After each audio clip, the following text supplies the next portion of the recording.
Welcome to the Cryptosphere. This is Cryptogenic coming at you. Today is Tuesday, April 20th at 2:15 p.m. here in sunny California, and the market volatility continues. It does not stop. This crypto market is not for the faint of heart. In this crypto market, you have the privilege of sometimes enjoying 1,000% returns or even more. I bought T-Fuel back in November for 1.3 cents. And it spiked all the way up to 50 cents. Took some profit from there and threw it into Dent at 0.0016 cents, and it spiked up to 1.6 cents. So I had a 30-something X return and then another 10X return on top of that. So you get to enjoy that, yes, but you also sometimes have to tolerate 30, 60, and even 80% pullbacks. And it's a trade-off, isn't it? If you can handle the pullbacks, you can enjoy the return. Here's the problem in this market. The faint of heart tend to sell down here at bottoms because they're scared to death of losing. What happens is the strong sell at the top and buy at the bottom, and the weak buy at the top and sell at the bottom. And so when you start to get to the bottom here, when you start seeing this downtrend, if you're thinking about selling down here, well, you're basically going to sell your assets for cheap to people who are waiting down here to buy them up at discounted prices. And the key to remember is that if you are a hodler, always, always, always buy the dip. Buy the dip. And this is why even if you are a trader, I would encourage you to make trading only a small percentage of your investment portfolio. The rest, be a hodler. Now, oftentimes the question is, should I wait or should I buy? Should I wait or should I buy? And I've made this mistake again and again and again, and I did it again in this one. I actually had a buy order waiting down here for Litecoin at $225. And guess what? It has not gone that low yet. Will it go that low? It may or it may not. Honestly, I do not know. Looking at this, it could simply be an A, B, C correction. And if that is the case, then we should expect it to just continue out of here, break above B. Once it breaks above B and get support there, then it should just continue on in this progression. We had a target here set for $337. We were $2 shy of that target. But if this breaks down, if this fails to break above B and then breaks down beneath C, then we could be looking at a deeper correction that can extend for a longer period of time. How long, I do not know. What's the point? The point is that if you have extra fiat currency to invest, you buy at every dip because you just don't know how far down the dip is going to go. And if you're a hodler, it doesn't matter anyway. If it goes lower, you simply buy more at a lower number. You simply use a DCA approach, dollar cost average, put in so much every day or every week or every couple of weeks, whatever your time period is, and let the market do what it will.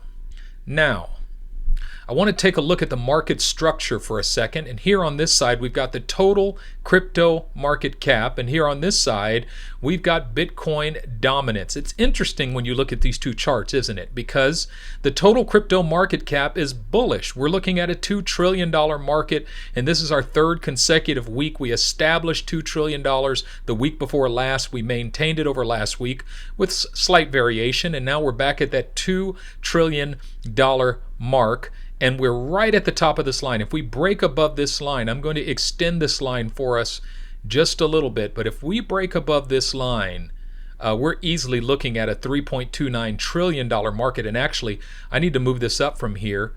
The base of that is 73.5%. We're going to be looking at higher. If we go here and take it up 73.5, depending on where we break above this line, that could take us up towards $4 trillion, depending on where we break above that line. So the market structure is still bullish, and the bullish market structure is intact. All that's really happened, I mean, if you look down at the RSI, all we did was come down to the bottom of this bullish channel, and the MACDs are still bullish. So, fearing that the bottom is falling out of this market, that everything's going to crap, that's not happening. In my opinion, that is not happening. We are not in danger. The market structure, the bullish structure of the market is still intact. Bitcoin dominance is declining. It simply means for me that Bitcoin's days are numbered. Looking at the altcoin market, just the altcoin market, we're still in this bullish trajectory. When we broke above here, I set a target for $1.14 trillion for the altcoin market. We came up and almost touched that target. We hit 1.122 trillion, and then this correction happened. But if you look at it on the macro perspective, this one red candle is nothing. It's like this one red candle here. It's like these red candles. They were nothing. Ultimately, you don't even remember this drop, right? And in the weeks to come, you're not even going to remember what has happened over this weekend. We've broken out bullish. The MACDs are bullish. The altcoin market is bullish. The Bitcoin market is bearish. However, that does not mean that Bitcoin is done. First of all, looking at this Bitcoin chart here, we're still finding support at the 50-day EMA. So that is a hopeful sign that Bitcoin's run is not over, that we still have at least one more wave that should push us up to the 66,000 or maybe even beyond. Secondly, even in this pullback, the very bottom wick did not break beneath. Look at this. We're still making a higher low here. And so unless we break beneath this wick here, the uptrend technically is not over. We're still in an uptrend. So I think we could get another burst of RSI that takes us back up to the top of this line, and that would be plenty enough for Bitcoin to go at another run, unless we're looking at a bear flag here. And that is a distinct possibility when we look at this chart here. If we are looking at a bear flag here and the RSI breaks down beneath this line, the MACDs break bearish again, we could break down bearish out of here and go into correction. So that is always a market possibility. We don't want to rule that out. However, I think it's more likely that Bitcoin recovers from this and heads up towards a new all-time high. Let us look at XRP.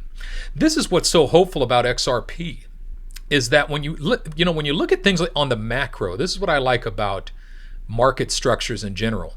If you look at things on the macro, they don't look as bad as they feel in the micro. Isn't that true? If you look at it on the macro, it's not as bad as it feels on the micro. And so we were expecting a retest of this line from XRP. When it broke above the line, we were expecting a strong possibility that we would come back and retest this line. But the cool thing is, we wicked under that line for about 45 seconds and jumped right back above it, which means we're still bullish. Anything above this line is bullish. As long as we stay above this line, we are bullish. The bullish trajectory of XRP is intact. And once we break above the 145 line there and build support there, if we find support there, we're heading up towards $3.16.